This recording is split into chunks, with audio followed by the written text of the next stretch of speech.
Here we go. Hello and welcome to Saturday Sport. I'm Tony Ndoro. We're broadcasting from the Kyalami circuit in Johannesburg. It's just fantastic to be here, welcoming the return of world-class motorsport. Of course, this happened, last year, 2019. That was the last running of the Kyalami 9-hour race as part of the International GT Challenge. The 2020 version won't have any fans. We know why it won't have any fans, but I don't think that'll take away anything from the racing. We saw from the qualifiers yesterday as well. It will be just as exciting. It will take place a little bit later on today. We'll talk about the football a little bit later on. We'll also talk about the boxing that will take place tonight. Anthony Joshua against Pulev. It's a mandatory fight. Do we need to watch it? We'll talk about that. All right, let's focus on why we're here at the Kyalami Racetrack. Simnike Klabanisa is with me, our world-class sports writer. And you're not so sure about that. All right, listen, I've got the world-class part right. Okay, the sports writer part will debate. But also, Toby Fenter joins us, who's the CEO of Kyalami Racetrack. Toby, good to have you with us. Thank you for inviting us here to this wonderful, wonderful facility. And it's just fantastic. Before we talk about the facility itself, just good to have like international motorsport back in South Africa, isn't it? Especially in 2020. It's been a difficult year. Tony, yes, very exciting. You know, to pull off international race here at Kyalami in the COVID year is absolutely amazing. We've got a world-class field here of 12 cars fighting for the World Championship, and it's going to be an epic race. It's going to be an epic race, and now we're just watching some of the, we call them stewards, you know, walking the track and picking up every little bit of debris off the track and so forth. I mean, it's just, I've seen that in Formula One races, you know, on telly, and it's exactly the same sort of vibe that's going on here, isn't it? I mean, you have to be that precise. Absolutely. You know, we got these guys are top sportsmen. They race for 9 hours on the limit. Yeah. It's an incredible thing to watch. It'll be televised so you can see it, but the raw action here at Kyalami, you know, last year we had the return of the 9-hour after 37 years. It's an iconic race in world motor racing. All the 9-hour races have been epic over the years. Yeah. And so to have the World Championship final year deciding race is really special. Yeah. Sims? Toby, I mean, obviously, you just said it, the race has only just come back last year, which I imagine would have created a massive influx of people coming in, because obviously there hasn't been top-class racing at Kyalami. Okay. Sims, we just lost your mic at the present moment. That we're just going to fix it. Let me come back to you, Toby. You know, I want to talk a little bit about yourself and the history. I mean, you took over this 2014, the racetrack itself. At that particular point, we were thinking, oh wow, it was a huge risk. But, you know, it's paid off. And I love the fact that you're looking for new memories as part of this. Was a reason why you decided to do what you did. Yes, you know, when Kyalami came up for auction in 2014, the track was in a dilapidated state. The facilities were really poor. Yeah. And our objective in buying Kyalami was to preserve a national heritage. Yeah. You know, Kyalami is internationally well known. The name sometimes more well known overseas than any other South African name. Yeah. And a privilege, but also a big responsibility to bring Kyalami back to its former glory. So yes, we've put a lot of money into it, revamped the facilities. We have world-class conference facilities here. Yeah. We can do world-class exhibitions, shows, launches, and we have a lot of corporate support, even from non-motoring like banks. Yeah. And we have the Singularity University conference here. We have the IBM Watson conference here. We have the Delicious Food and Music Festival here. We have the Festival of Motoring, and many other individual manufacturers, as well as, you know, Porsche, Bentley and Lamborghini. We use it a lot internally as well. But yes, everybody's got a Kyalami story. Well, when I say everybody, I mean us older guys have all got Kyalami stories when we came here as youngsters, and the magic of Kyalami rubbed off on us. And the objective also is to let the youngsters also have a Kyalami story. Indeed, I believe our president also has a Kyalami story, but you're going to have to ask him what his story is. Yeah, I was hoping you were going to tell us. It's That's between you and yeah. All right, we'll leave that for now. All right. So you've made quite a lot of changes. In terms of the facilities. What about the track itself? 4.5 kilometer track. What modifications have you made? Yeah, when we bought the Kyalami in 2014, one of the objectives was to bring back the magic of the original Kyalami. You know, the track was built in 1961, and it became one of the most famous Formula One tracks in the world. And we brought back the original names. We wanted to bring back some of the original character of the track. Yeah. And then we introduced something new. It's the only track, the Kyalami is the only track in the world that has animal names for 3 of the corners.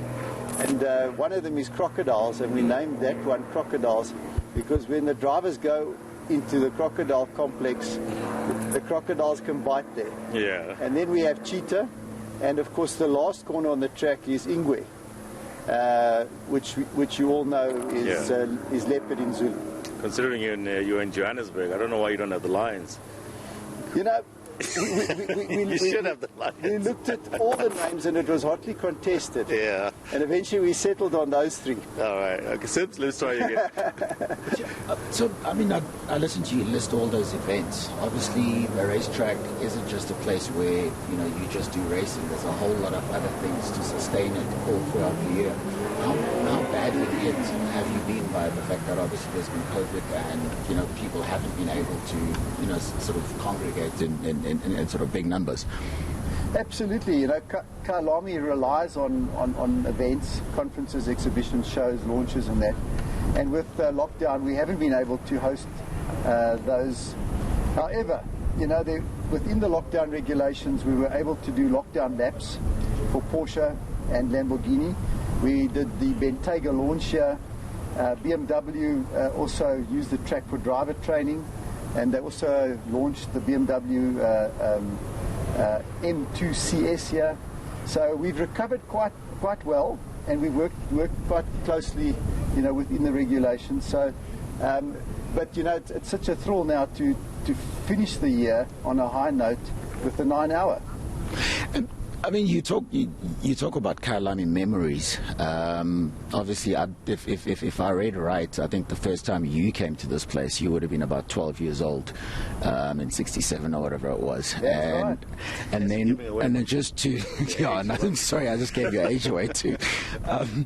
What I wanted to ask was, obviously my memories of Kyalami are actually not on the track, but from TV, which is the last F1 race I watched, which was back in '93. I would have been a teenager back then, and I'm just curious. Obviously, every time you talk a racetrack, people will ask you about the Formula One sort of aspect of will they be able to come, because obviously you've got the license to be able to host an F1 race. Yeah, 1967, great memory for me in John Love's pit when he nearly won the race against all international factory teams. Great memory. Yes, there's been 20 Formula One World Championship Formula One races here at Kyalami. And, you know, Africa is the only continent that doesn't have an F1 race in the world. So it's natural that Formula One must come back to Kyalami. You know, you all know Kyalami means my home, and Formula One must come back home to host a race here. Otherwise, it's not really a true World Championship. We have been talking to Formula One, and we're getting closer and closer. We just got to twist their arms a bit on a good deal, and then we can make it happen. But I'm confident that it will happen one day. Yeah. F1 should come back here, and it will come back here. Fantastic. Toby Venter, thank you so much for joining us. You got the luxury of being able to take a spin whenever you feel like it, do you? Yeah, you know, that's such a thrill. Yeah. Just before work, I'd like to come here and do a couple of laps, or sometimes after a hard day as the sun goes down, just to get rid of all the stresses and strains of a hard day. So yeah, it's a privilege to drive around here and a real thrill. Joe, my life, I can take yours easily. I'm okay with it if you want to swap lives. I've been very blessed, but I'm not swapping. You're not swapping. Toby Fenter, the CEO of Kyalami Racetrack, thank you so much for speaking with us and inviting us. All right. Thank you very much. All right, stay with us here on Saturday Sport. We'll come back with more guests talking about the Kyalami 9-hour, and we'll also take a look at some of the contenders for today's race. Stay with us.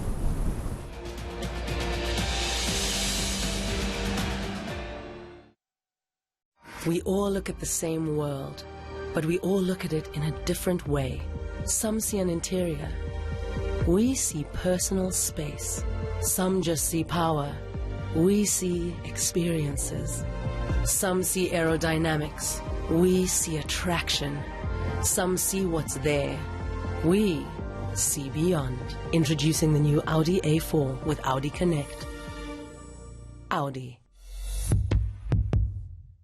What if I told you there's a simpler way to bank? Get the new Capitec app and scan to pay from your phone while in store. Simply scan, pay, and be on your way. Simplify banking. Live better with Capitec. Do you hear that? That's for you. Win.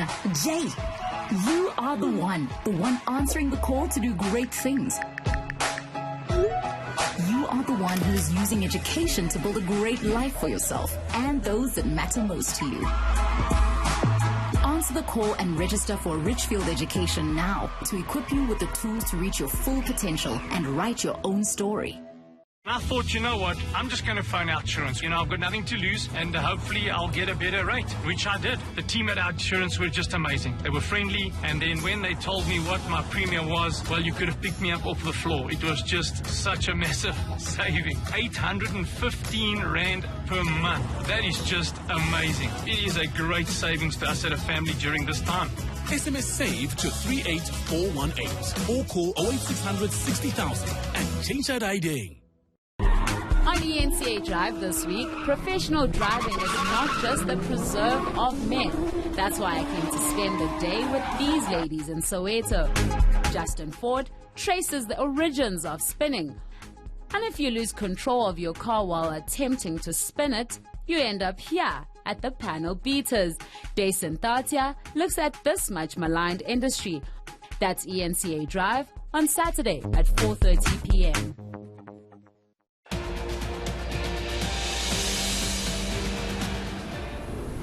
Welcome back to the Kyalami Racetrack. We're here for the Kyalami 9-hour, which will start in a little bit later on this morning. But as always, there are different categories to this particular race, and I want to welcome with us now is Mike Rowe, who is the head of Volkswagen Motorsport. Mike, good morning. Are you well? Morning, I'm fine. Thank you. Thanks for having me on the show. No, thanks for joining us. So, Mike, let's just start. Are you just happy to be back in action after a difficult 2020? Yeah, for sure. Look, we've been racing since August, so under very, very difficult conditions.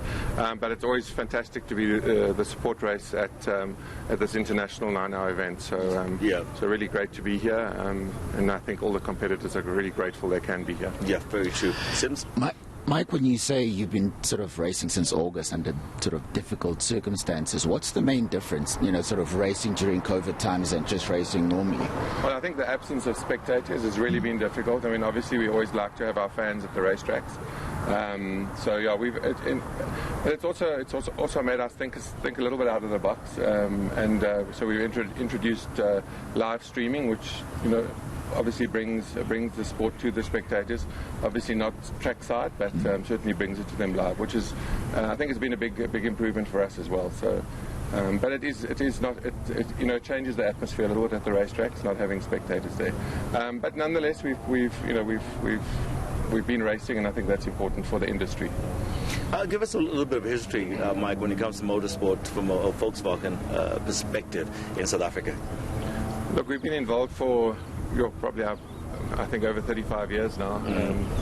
Correct me for the exact number of years, through various categories of the sport. But I think most recently we've been focusing a lot on customer racing. So we have Polo Cup, which turns 25 years old next year. So it's a long-standing series. Today we also see Volkswagen Challenge here, which is a regionally based series which runs largely in the Gauteng region. also very strongly supported. And then this year we introduced Super Cup, which is a new introduction. So I think our focus has really been to make product available for our customers and for the sports fans. Tell me about the particular categories. What's the most popular when it comes to capacity in terms of your engines? Well, at the moment, Super Cup is really. I think it's turned out to be a lot faster than we anticipated, and it's a very versatile car. So our customers are really enjoying it. But I think Polo Cup has proved a great breeding ground for champions. I mean, in today's 9-hour event, the Calvin and Sheldon van der Linde, Jordan Pepper, they all came out of Polo Cup and went on to fantastic international careers. Yeah. So we're very proud of that, and I think it nurtures young talent, and we want to carry on making sure that platform stays stays doing that. Yeah. From a layman's point of view, explain to us. You've got the 2 drivers per vehicle in the 9-hour. How do they rotate? How does it work? Well, I'm not that close to the exact. Some of the cars actually have 3 drivers. Yeah. I know they have limited time that they can drive. Some will probably do double stints, etc. So I think each team is have different permutations. But I think most of the cars have 3 drivers. Mike, I'm always curious about the link between sort of a racing arm of a manufacturer and obviously the road cars. Obviously if you look at Formula One, I always wonder what's the link between the Hamilton's car and say the Merc that somebody drives along the way. You must be an endangered species at work, because it's like, it's racing, man. That's the luxury stuff. But it's all quite interconnected, isn't it? Because obviously the technology then moves on to the road car. But I think if you look at Polo Cup, the Polo Cup car is basically a Polo GTI. As we use as many standard components as we can, so it really proves the capability of the components, and it also, I think it's about brand building and keeping people excited about the Volkswagen brand, and we also touch quite young people, so we get them in Volkswagen at a young age, and hopefully they carry on staying with the brand for a long time. But yeah, I think it's really about it's a brand building exercise. But I think with Polo GTI for sure, I mean, there is a lot of technology that gets carried. But if you look at our cars, what we even the Super Cup car, there are a lot of standard components. I mean, the engine is standard. We don't. The management system is different, but the engine is largely out of the box. Yeah. Okay. How critical is that when you talk about the management system and also the people around? I mean, we keep equating this like since talking about Formula One. I mean, there's so much goes into it. You look at this. There's about 3,000 people in the pit area. Guys doing that. Tire changes. There's so much to manage in one race. Is that almost the same? Are we talking about the same sort of management of a race? Yeah, when I talk management, I talk about the engine management. Okay. So we use Motec systems in our cars, and I think with any sport, you're always chasing performance.